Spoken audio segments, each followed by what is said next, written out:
Imagine starting a small business, working for yourself, or building a new company from scratch in the USA in the year 1875. With no corporate taxes and no income taxes, you kept all the rewards of your risks and your labor. It's no surprise that this was the time when the United States went from a devastated economy from the Civil War to having the strongest and largest economy in the world. Unparalleled economic freedom helped create the American Industrial Revolution and spurred legendary economic growth from 1870 through the turn of the century. For most of the 19th century, the main source of revenue for the federal government was tariffs, which are taxes on imported goods. But in 1913, everything changed. Around the world, communist and socialist philosophies were spreading. Marx was a hero. The Bolsheviks would come to power in Russia in just a few short years, and America was caught up in the same craze. There were all these rich people in America now, and the politicians wanted them to pay their fair share. Tariffs did disproportionately affect the poor, and enriched the wealthy owners of American businesses who were protected by the tariffs from foreign competition, and the public was clamoring for a change. In 1913, the 16th Amendment was added to the Constitution, which allowed Congress to replace tariffs with an income tax as the main source of revenue for the United States federal government.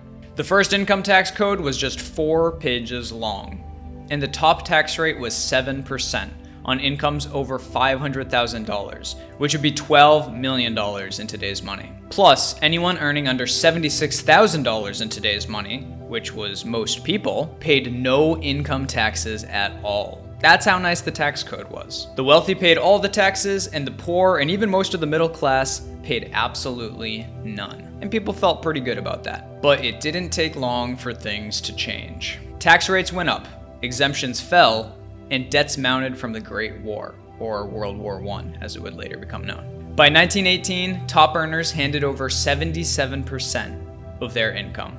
The top tax rate made it all the way up to 94% by 1944 to pay for World War II.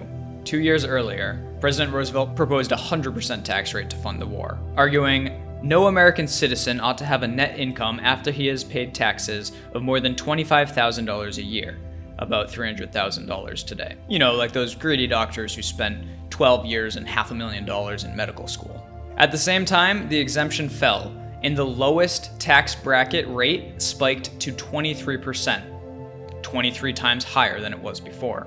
So in today's money, remember how everyone making $76,000 or less was entirely exempt from income taxes? Now, income taxes kicked in at $7,000. Those same middle-class people owed $15,870 to Uncle Sam. In just a few decades, the income tax went from barely skimming from the richest of the rich to confiscating almost a quarter of the middle and working class people's income.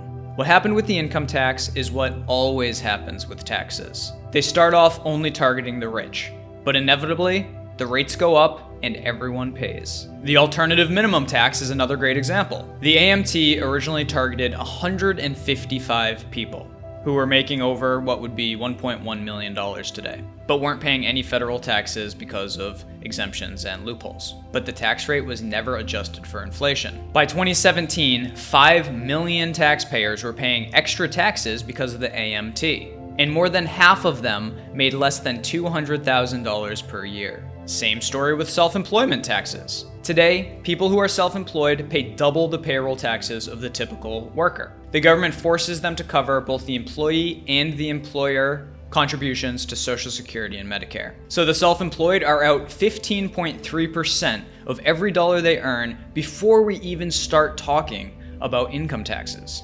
When Congress introduced the self-employment tax in 1954, the rate was 2.25%, and it only applied to the first $3,600 worth of income. Now there are almost 42 million self-employed people in the United States, and they earn an average income of $36,000. That's what you get for trying to stick it to the rich, ultimately sticking it to tens of millions of working class Americans. This is what always happens. And here we are doing it again with our favorite socialists proposing sky-high taxes that will inevitably hit the middle class. It's now in vogue to endorse income tax rates of up to 70%. Just for the rich, of course. Don't worry, it won't affect you just like the original income tax. Others endorse an annual wealth tax on the total net worth of everything the rich own every year. But don't be surprised when the exemption creeps lower and lower and inflation puts more and more people into that category. Because the socialists talk about really soaking those ultra-rich billionaires by, say, taxing inheritance. And then they introduce plans to start confiscating half of the dead's wealth at just $3.5 million. That's not a lot of money to have accumulated over a lifetime of hard work and being responsible with your finances. But don't worry, they tell us, if you're not a multimillionaire, it won't affect you.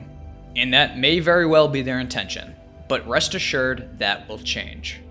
It could be another expensive war, inflation, or a change in the tax code that alters how people calculate their liabilities and assets. It always starts by targeting the rich, and it has always crept its way down to rob the middle class the same as the rich. Because it's never enough. Even if you confiscated 100% of the wealth of every single billionaire in the United States, it would run the US government at current spending levels for less than a year. Then what? It's all gone. Plus, the socialists don't want to just stay at current spending levels. They have all sorts of ideas the imaginary endless wealth of the rich can finance. Do you think people from 1913, if they could see America now, would still endorse the income tax?